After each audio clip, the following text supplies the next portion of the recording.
मी सध्या उभा आहे श्रीरामांच्या नवीन मंदिरासमोर। पण हे मंदिर आहे मंदिराची प्रतिकृती आणि ते साकारलं आहे नागपूरच्या एका इंजिनियरनी।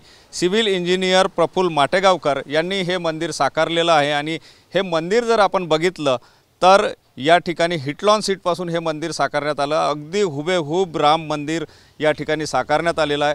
त्यांनी आपल्या घराच्या अंगणातच हे मंदिर साकारलेलं आहे आणि याचं जर आपण बघितलं तर 21 फूट अशी त्याची लांबी आहे आणि रुंदी जी आहे ती 15 फूट आहे आणि उंची जर आपण विचार केला तर 11 फूट आणि झेंडा पकडून 15 फूट अशा प्रकारे हे विशाल असं भव्य दिव्य असं मंदिर या ठिकाणी त्यांनी आपल्या घराच्या अंगणात साकारलेलं आहे। एकीकडे सर्वत्र उत्साह आहे की श्रीरामाची प्राण प्रतिष्ठापना 22 तारखेला होणार आहे, त्यामुळे या ठिकाणी हे मंदिर बघण्यासाठी सुद्धा नागपूरकर या ठिकाणी गर्दी करतात आहे आणि अगदी आपण जर बघितलं तर याचे बारकावे आपल्याला या ठिकाणी पाहायला मिळते आहे। श्रीरामाची प्रतिष्ठापना कुठे होणार त्यासाठी सुद्धा या ठिकाणी जागा ठेवण्यात आलेली आहे। त्याचप्रमाणे ज्याप्रमाणे टप्प्याटप्प्यामध्ये श्रीरामांचं अयोध्येतील मंदिर आहे त्याच टप्प्याटप्प्याने हे मंदिर या ठिकाणी साकारण्यात आलेलं आहे।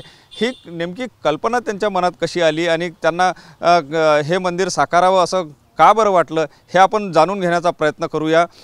स्वतः प्रफुल्ल माटेगावकर आपल्या सोबत आहेत। दादा, काय सांगाल, मंदिर साकारण्याची कल्पना कशी तुमच्या डोक्यामध्ये आली? काय नाही, मी दिवाळीच्या दिवसांमध्ये आधी किल्ले करायचो शिवाजी महाराजांचे। मी विचार केला की या दिवाळीत आपण मंदिराची प्रतिकृती करूया, कारण सगळीकडे रामाचं उत्साहाचं वातावरण आहे। पण असं लक्षात आलं की दिवाळीत हे करणं फार कठीण आहे, कारण याला अभ्यास करून हे करावं लागणार।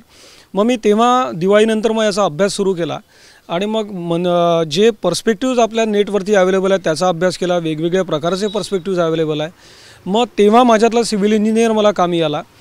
त्या पर्स्पेक्टिव्जवरनं मी आणि मंदिरशास्त्राचं थोडंसं त्याला अभ्यास इम्प्लिमेंट करून मी त्याची ग्राफिकल ड्रॉइंग पहिले तयार केलं आणि मग त्या ग्राफिकल ड्रॉइंगनुसार मी याला पूर्ण एक्झिक्यूट केलं। याच्याकरता एक्झिक्युशन करता मी सगळ्यात पहिले फ्रेम स्ट्रक्चरचा वापर केला की ज्याच्यामध्ये मी 1 बाय 1 इंचीचा MS पाईप वापरलेला आहे आणि हे सगळं 7 भागांमध्ये मी केलेलं आहे आणि त्याच्या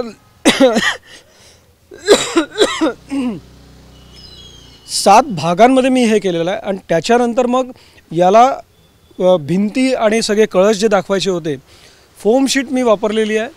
फोम शीट आणि हिटलॉन शीट मी वापरली आहे, कारण आता थर्मोकॉलवरती बंदी आहे।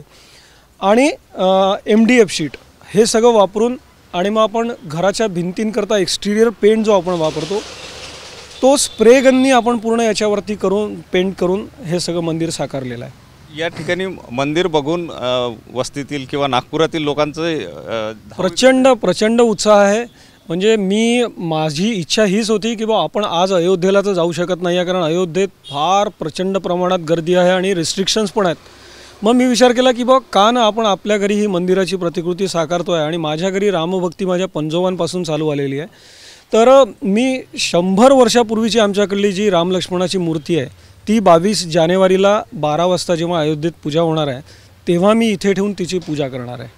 नक्कीच अगदी उत्साहाचं वातावरण आहे नागपूरकरांसाठी। राम मंदिर या ठिकाणी नागपुरातच तयार झालेलं आहे आणि एकंदर या ठिकाणी जर बघितलं तर अगदी हुबेहूब असं वाटणारं हे मंदिर पाहण्यासाठी नागपूरकरांची गर्दीसुद्धा या ठिकाणी होताना दिसते आहे।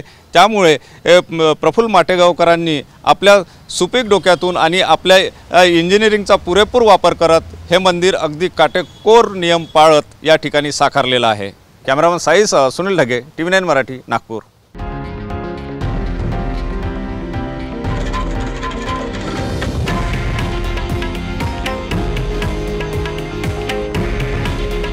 हे आहे देशातील नंबर 1 न्यूज नेटवर्क आणि आपण पाहत आहात TV9 मराठी।